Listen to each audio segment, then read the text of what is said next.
They're not delusional. They don't really believe they are pregnant. Women who would kill for a baby. And later, they bought brand new sofas, a stove, curtains, railers. A checkpoint probe with a happy ending. If you've never heard the term Caesarian kidnapping before, that's about to change. This is Checkpoint, and I'm Nkepile Mabuse.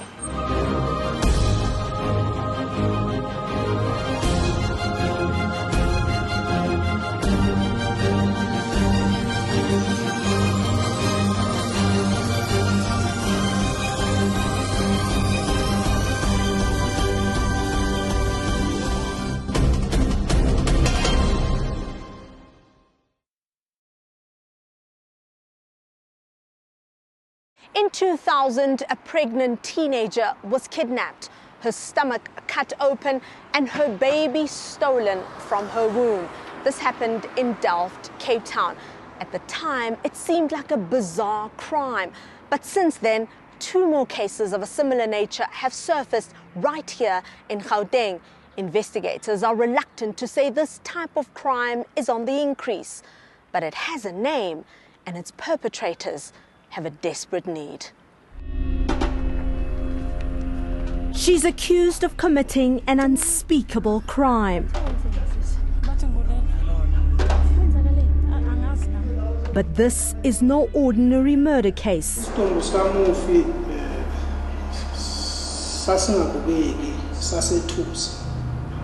Police say in July last year, 24-year-old Nkepile Mabuse stole a baby from its mother's womb before setting the woman alight and then claiming the child as her own. It's a rare and macabre crime referred to as Caesarian kidnapping. Essentially, Caesarian kidnapping is when a suspect approaches a pregnant woman, lures them away, and then literally using very primitive items such as scissors, knives, even keys in some instances, cut out the child, and the person then takes the child away and keeps the child as their own. The first known case of this nature was recorded nearly 40 years ago in Pennsylvania, Philadelphia. Since then, more than 20 women from the United States have been convicted of the crime. Perpetrators of Caesarian kidnapping are said to be cold, calculating, and extremely self-centered. All of them desperate to become mothers at any cost.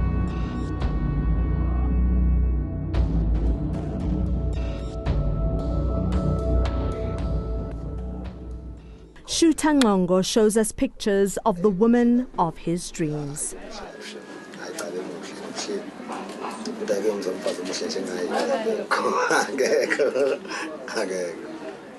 He and his wife Gabisile were excitedly awaiting their very first girl child before their plans were shattered by what police believe was a double murder.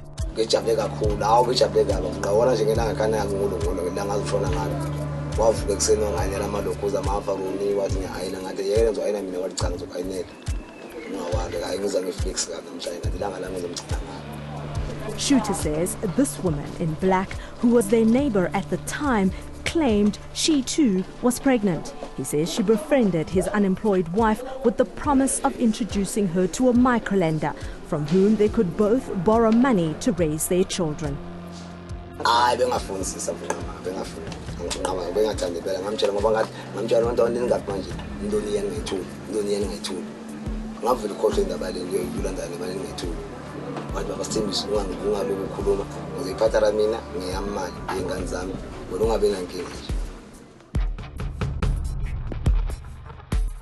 On the 1st of August, Shooter was brought to this open field less than a kilometer from his home to identify a badly burnt body.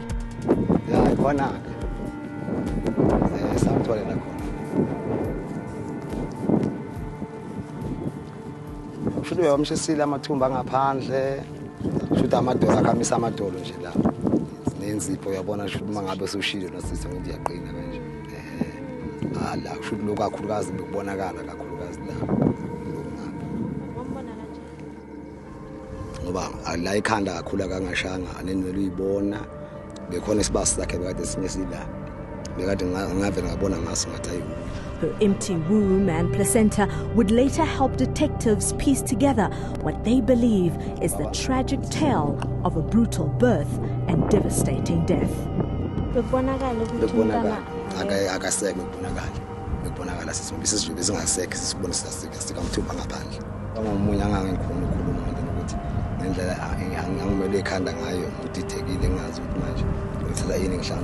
In court, with shooter looking on, investigating officer Sanibo Ngema testified that Ntombengane faked a pregnancy for 8 months and then abducted Nkepile with the sole purpose of stealing her child and keeping it as her own. Now, Warrant Officer Ngema, between December 2012 and July 2013, what other things or acts did the accused do to strengthen this simulation that she was pregnant?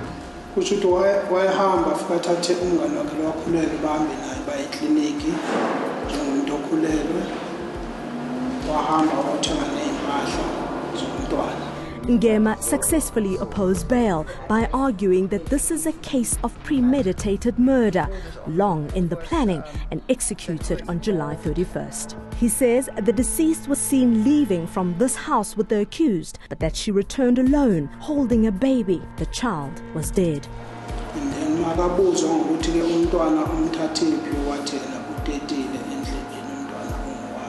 A search for Nkepile ensued. In the meantime, the accused took the dead baby to hospital. How did the accused ended up at the hospital that evening?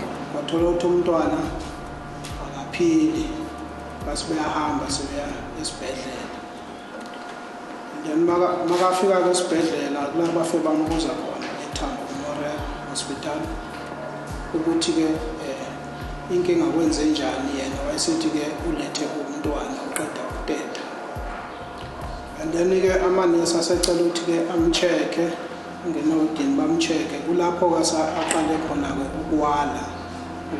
So babe sebebiza udoctor wabese naye ufuna ukumchecka wanqaba na. She allegedly refused to be examined by the doctor until the police were called. It was only then discovered that she was never pregnant. She was immediately arrested and, according to the police, later admitted that the child was not hers. She allegedly pointed the finger at a prophet living in this house, saying it was the prophet and 2 men who stabbed the victim in the neck before removing the child from its mother's womb. She told police that the prophet then instructed her to take the dead baby to the hospital and swap it for a live one. In the gallery, the prophet's sister listened attentively as this version was rubbished by an autopsy report which points to possible strangulation. No stab wounds were found on the victim's body. Ngema testified that no trace of blood was found at the prophet's home either. While no one witnessed Nkepile's death, Ntombengane's version of how she got hold of the child is refuted by state witnesses and forensic evidence. Shooter says preliminary tests have confirmed that the baby belonged to his wife.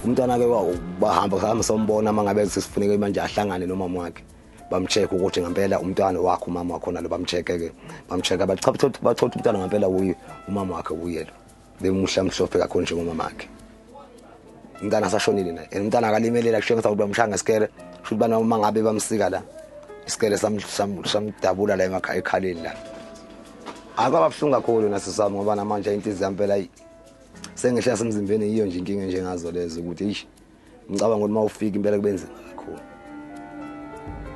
The circumstances surrounding some 25 documented cases of Caesarian kidnapping around the world are very similar. They're not delusional. They don't really believe they are pregnant. What we more likely find is that there's issues of personality. They have a particular personality structure, perhaps very dependent in nature. They need to cement a relationship with their partner that might be failing or that they feel might be in jeopardy if they don't have a child with that individual, and then set out to use this as a mechanism. Other ones sometimes actually feel the sense of the rewards that you get from being pregnant. I mean, people treat you obviously very specially when you're pregnant. New mothers, they get a lot of attention. So it's almost in some ways the child or the pregnancy or the faked pregnancy as a mechanism by which to get treated in a certain way by society.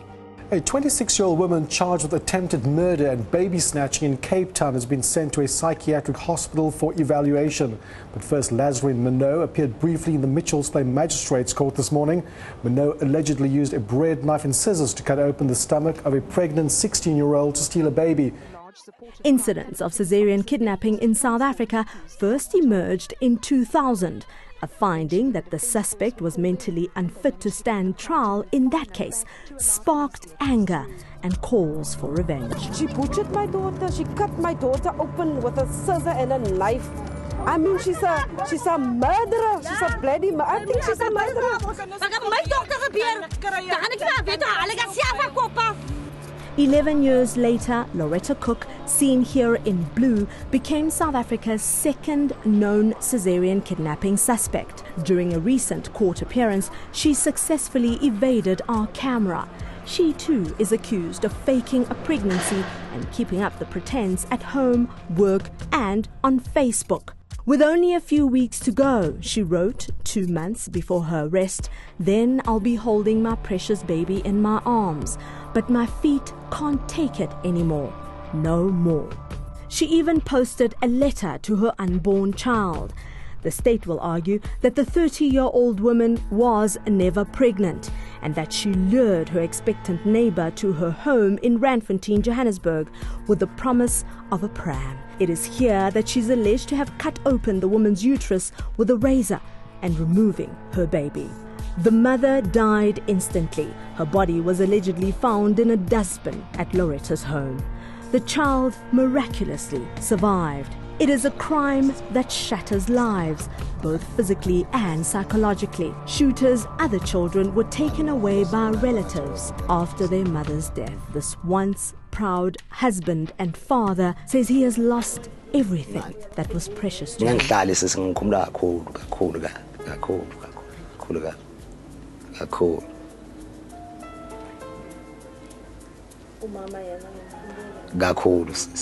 Kodwa sefuna phela ngivele ngikhohlwe ngavele walala.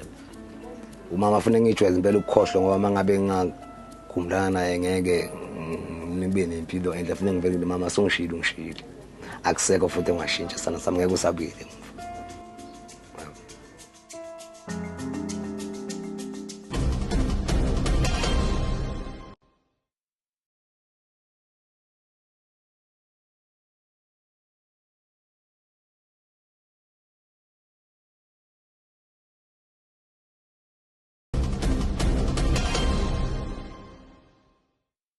3 weeks ago, we brought you the story of baby Lerato, a rape victim whose mother was promised assistance by a Johannesburg businessman only to be given the runaround. When she approached us, she was angry, broken, and she felt betrayed. Today, we're happy to report that since we broadcast the story, she not only got assistance from the people who initially offered, viewers also came to the party. Brand new furniture, freshly painted walls, toys, a cot, curtains, and monthly groceries. This is the list of goods baby Lerato's mother now has after Checkpoint highlighted her plight 3 weeks ago. How do I feel about the whole thing? I feel very, very, very, very happy. In early April, she was a hurt and broken woman. At 6 weeks old, her baby had become one of the country's youngest rape survivors. South Africans expressed shock and some offered help. A concert was held in Kimberley and organizer Mbuso Tabete pledged to use some of the proceeds to provide baby Lerato with basic needs. But 4 months went by with Mbuso having delivered nothing but broken promises. When Checkpoint interviewed baby Lerato's mother, she told us Mbuso was no longer taking her calls. We tried to get to the bottom of the matter, but Mbuso kept on making more promises. A week after we aired this story, he finally delivered. Checkpoint really helped me to track him down, and I must say that at least he has come. And the special part about the thing, he came on my child's 6-month birthday and he bought a cake. paint may seem an odd contribution, but to this family, it has made a huge difference. What I really like about him painting the house is like it gave it a fresh start. You know, when you like do a renovation, you are moving on, you are entering into new and beautiful things, and I was quite happy, I must say. I enjoyed myself yesterday with them. And she's particularly excited about the new environment that has been created for her daughter. The house has space now. He made it to be child-friendly, I must say. So my child can move around and play inside the room, very nice. I never dreamed of my child having a cot. I've only seen that in white areas, but not here. So I'm so happy. Baby Lerato is still recovering and she will forever need medical and psychological support. Following our initial program, Checkpoint viewers also came forward offering assistance. With all that is said and done, with all the pain, the hurt, I must say, through trials and tribulations, God is there. There is light at the end of the tunnel. There is hope. There are people who are willing to help you, but you must also know that you must help yourself also, because you must forgive him. Your heart must be pure. Thanks again to all of you who made contributions to Baby Lerato.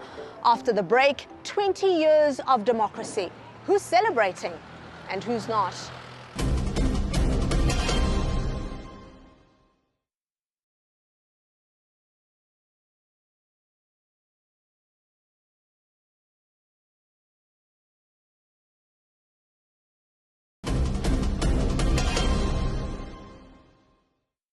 For decades, their human rights were trampled on. And then 20 years ago, freedom came. But as we all mark this significant milestone, let's spare a thought for the elderly in Perdekop, who say they stare death in the face, having lost all hope of enjoying the fruits of freedom.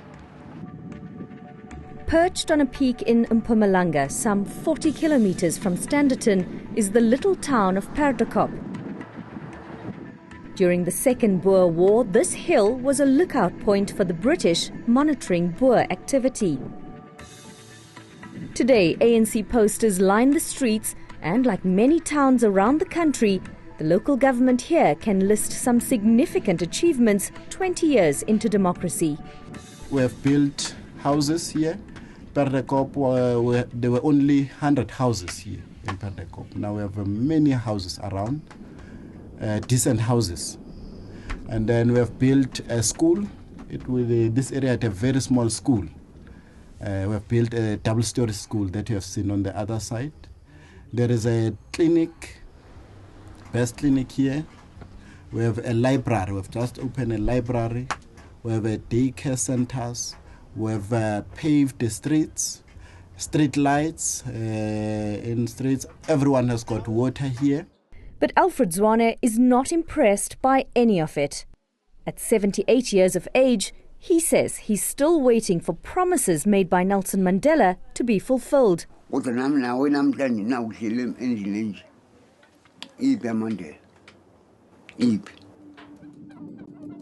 For years, Alfred and his octogenarian wife Jadeda lived on a farm where they worked.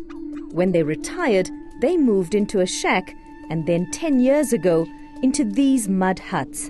They say in the last decade, their living conditions have deteriorated.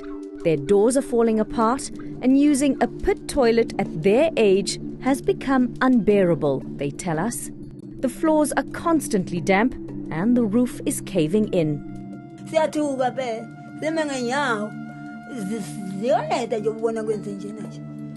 ubuka kumanzi kutente namanje sekunqonywa sekuyo bekumanzi kutente sime ngenyawo sikhongozela yokubona nje kwenze nje lokwemasenke kwenze nje kuyanetha nje imvula nje nayingaqhamuka manje imvula ningamangala.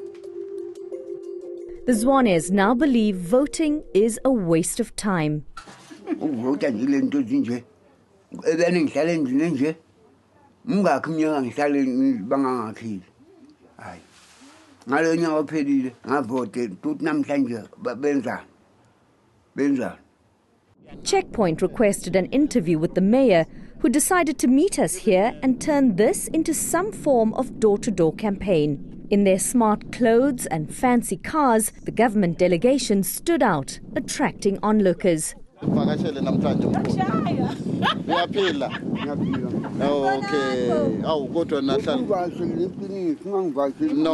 Shockingly, the mayor says he didn't know this part of Perdekop existed. It's not suitable for an older person to stay in such a condition. But as the government, we have structures on the ground. We have our ward committees. We have a ward councillor who's supposed to inform us about anything that is happening around here. To understand the conditions, please go inside one of their homes. No, it's not a problem. Let's follow the mayor. No,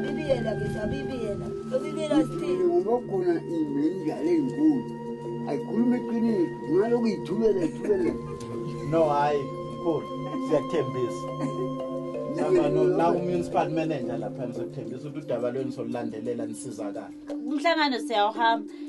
si apply yonke into bogogo baqhutshwa yimi shama affidavit la e-police station fike gcwalise khona kwenziwe yonke into basayine bogogo bagini even nami nje bahamba nami senginga ngize ngithi gogo sengikhathele kunini nginititimise niyawa ngapha mkhulu udlule ukuhamba ngiyabamba kepha indlu ayi thina manje buka manje uyohamba manje uyashiya asinandlu ngizodlala ngamde manje ngikakhile ngizodlala iphi into engizoyenza ngizonza ukukhuluma mina ngifuna ngaze nofika nonke emanshini lapho ngitshela maqela mina ngikakhelwa ngelizwe angithimntwana mina ngayivota sayisebenzisa angayisebenzisa ngivotelana ngivotela kwenzani.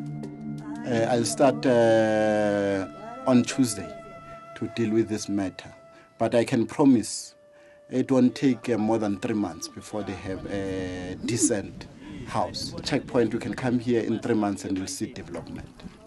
But now we have done a lot. You can see people, they've got water, they have electricity, and then they'll have a house that will have a toilet inside.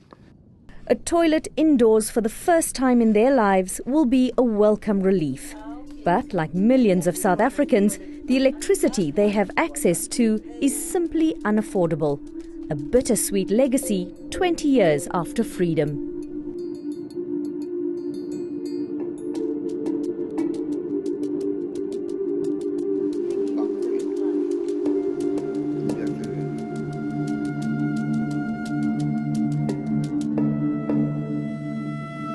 We're definitely going back to check that the mayor lives up to his promise.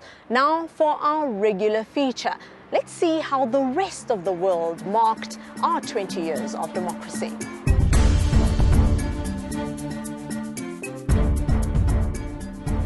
It's telling that the week before South Africa celebrated its 20th birthday as a democracy, Time magazine named Public Protector Thuli Madonsela as one of the world's 100 most influential people. In the quality US media, South Africa at 20 is seen as a country at a crossroads. There's a recognition that South Africans and their government have made great strides since the end of apartheid. As the Wall Street Journal's Devon Maley wrote on Thursday, 7 million more households have access to electricity compared with 2 decades ago, access to education has vastly improved, and life expectancy has increased by 8 years in the past 8 years, reflecting progress in healthcare, notably the treatment of HIV/AIDS. At the same time, there's a sense that the gains are in jeopardy unless progress can be made in closing the still yawning gap between haves and have-nots. In the same story, the journal's Maley quoted a recent column by the incoming editor of Business Day, Songezo Zibe. Not only are the streets aflame with angry poor people, but the state's own ability to turn the situation around is severely weakened, Zibe wrote. South Africa stands at a precipice of its own making. More upbeat was a young Wit student, Nkepile Mabuse, born on the first Freedom Day and about to vote for the first time. In a Reuters story featured in the Chicago Tribune, she was quoted as saying, "This apartheid thing, I just don't feel it anymore." To her, wrote reporter Ed Cropley, South Africa was a land of opportunity and potential.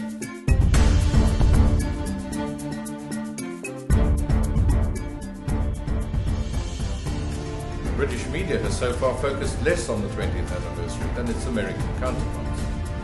Financial Times, which has covered the country in a consistent way over decades, published an opinion article by Goldman Sachs' Colin Coleman asking whether South Africa would be able to repeat the Mandela miracle. The Guardian focused on Archbishop Desmond Tutu's call on South Africans to vote with their heads and linked it to his widely publicized statement that he would not vote for the ANC. The newspaper also reported that Jerry Dammers, who made the song Free Nelson Mandela a smash hit in the 1980s, was to receive the Order of O.R. Tambo from President Jacob Zuma in this year's national orders. To capture the way life has changed from the apartheid era, the BBC broadcast a feature about the ease with which racially mixed couples are being accepted as the norm in South Africa. And Reuters gave an insight into the expansive world of the country's born-free generation. That does it for this week's show. As always, we love to hear from you. So visit us on Facebook, send us an email, check out our website. You can also tweet us at checkpoint_ENCA. I'm Nkepile Mabuse. Thanks for watching.